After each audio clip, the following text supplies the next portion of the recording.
Hello, and welcome to today's review. And today, we're going to be reviewing Red Turtle.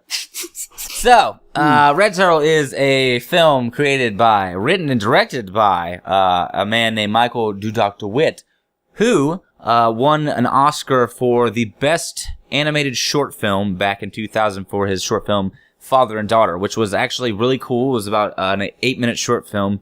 If your heart had a period, it'd be tugging on the strings. Studio Ghibli actually has an amazing track record when it comes to animated films. Oh, yeah. Princess Mononoke, if you've ever seen it, then you know what I'm talking about.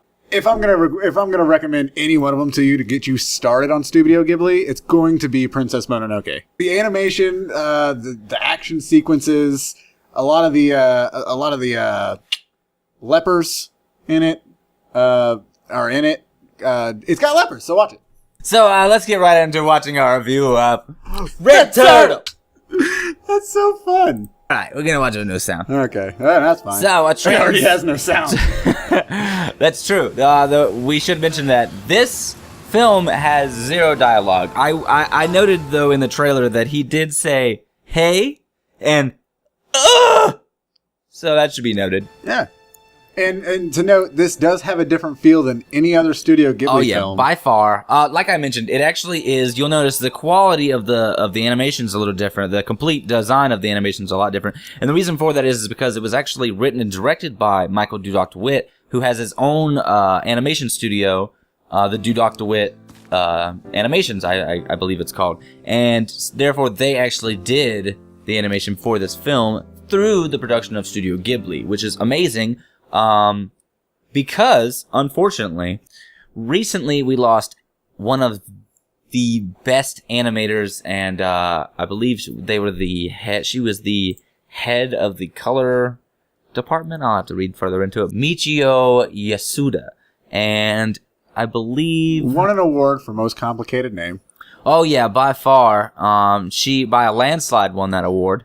She's not as well known as the founder of Studio Ghibli, who is Hayao Miyazaki. I did not pronounce that name correctly. You did. That's why it was neck and neck. The head of Studio Ghibli color department since its genesis, Yasuda worked on some of the studio's best loved and most iconic works, which included Spirited Away, Princess Mononoke, My Neighbor Totoro, Howl's Moving Castle, and Ponyo.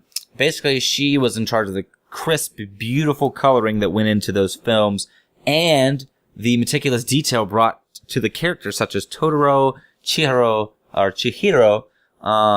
Kiki to life. So, in this trailer, we have some of the most beautiful depiction of stranded, hopelessness, hope, and then serenity. And I think we're going to see a lot of those same heartstring pulling, gut-wrenching moments that we've seen in a lot of the other Studio Ghibli films. So please don't be put off by the artistic change in direction, because if I learned anything from watching the short films, because once I found out that Michael Dudok-DeWitt was going to be doing this, I was like really curious about what his animation, why it was so different, and what he had done in the past. And just looking up Father and Daughter, I learned a lot about his view on story writing, which is really in depth and very metaphorical. And I think that's what we're seeing here with the Red Turtle. You see, he's trying to escape the island, and then the Red Turtle stops, right? The Red Turtle stops him and breaks his boat, seems to be preventing him from getting off the island. Suddenly, the woman appears. They have a child, and life kind of unfolds from there, being that he's kind of doing some of the same things he did when he first got to the island, learning how to survive. And then he gets to teach his son that. And his son grows up in the environment of learning life in that nature. And then you see a lot more things obviously happen throughout the plot line of the movie. It's kind of like Castaway, but without the other part of the cast away from the film. Right. Because in Castaway there was just Tom Hanks, and then there was 5 people at the end. Right. But in this, which is pretty it looks easy. It looks like he kind of keeps himself sane in a way because there's other people. But then again, that it all could be a metaphor. This is just a trailer. Right. But I'm really hoping that, and I'm saying I really hope that he's insane in a good way, because I feel like it'd be a good plot twist that maybe he was just talking to nobody, just chilling with nobody, and it flashes back to all the different sequences towards the end, and it shows that he's he's actually only interacting with the turtle and some monkeys, right. or, you know, anything else on the island. And he just kind of manifested his own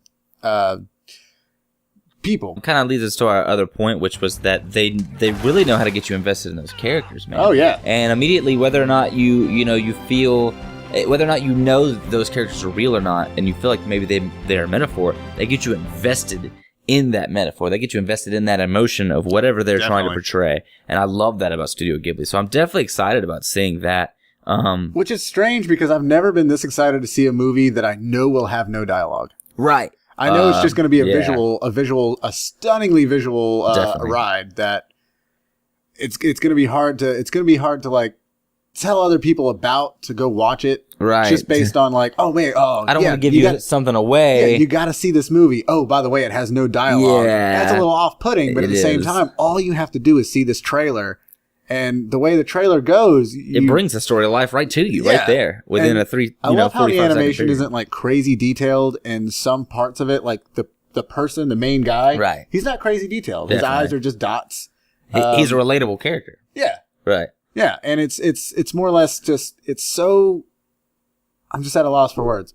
Yeah, it's beautiful. It really is. It's breathtaking. I'm truly excited. I haven't been excited, and I had nothing truly bad to say about a trailer in a very long time. This is one of them, and I'm speechless for the most part because there isn't a lot going on, but there's so much going on at the same time. There is, and that it draws you in. The turtle makes me really confused. It makes me think though, because the reason it makes me confused is it makes me think: are they going to go deeper than what they're showing us in the way of like? Because you notice the turtle destroys his boat and he prevents him from getting off the island, and then suddenly they show the wife come into play. She comes out of the water.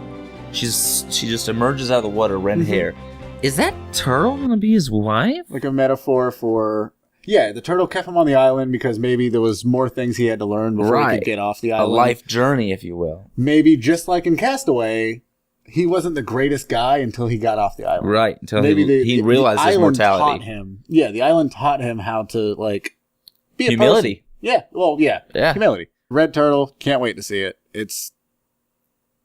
Looks really good. It does. Joe, check it out. The release date is January 20th, 2017. It looks like the running time is about 80 minutes, so it's not going to be a super long film, which is cool. It's rated PG, so you can bring your entire family to go see this beautiful little family film and get them into Studio Ghibli the right way. Even if you want to, maybe you've shown your kids Spirited Away, maybe you haven't. This is the movie you could start them off right off the get-go and get them right into. Don't start your kids out with Princess Mononoke. The animation, I cannot get over how great the animation is in all of their films. But if you want to dip your toe in Red Turtle, and then maybe move on to Howl's Moving Castle or Spirited Away, more child-friendly films, definitely a good way to go. That's the way to go. Definitely a good way to go. Ponyo also. Ponyo is the Little Mermaid. I feel like yes, it is. It's like if you were like, whatever happened to the flounder in Little Mermaid? That's what Ponyo is. He's a magical flounder kid. Yeah. But definitely check out Red Turtle. It's coming to theaters, like I said, January 20th. It may be in theaters near you. It may not be. Check it out. The listings to find out. So, I will definitely be going to see this movie. Yes. I believe Nico is obviously on board as well. We love you guys, and we will see you in the next video. Thank you for watching our review on Red Turtle.